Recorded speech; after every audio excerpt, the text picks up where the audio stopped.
যারা গ্রাম বাংলার প্রকৃতির ভিডিও দেখতে চান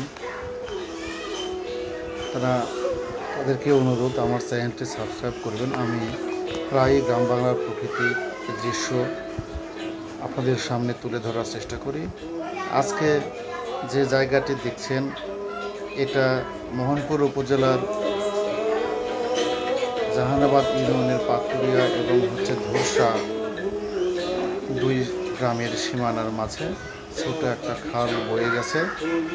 এখানে কয়েকটা বট গাছ আছে। প্রত্যেক দিন বিকেলবেলা অসংখ্য মানুষ এখানে আসে। সাথে একটা বিশাল দিঘি কাটা হয়েছে। দিঘিটার আয়তন প্রায় 60 থেকে 70 বিঘার মতো হবে এটা।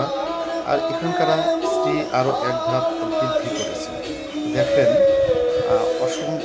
অনেক সুন্দর একটি জায়গা। আমি এটা খুবই দুপুরবেলা ধরেছি। এখন বর্ষাকাল, কিছুক্ষণ আগে বৃষ্টি হয়ে গেছে, যার কারণে এখানে কোনো মানুষ নেই।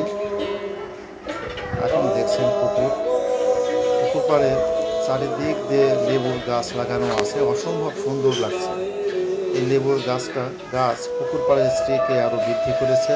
নির্মল আকাশ।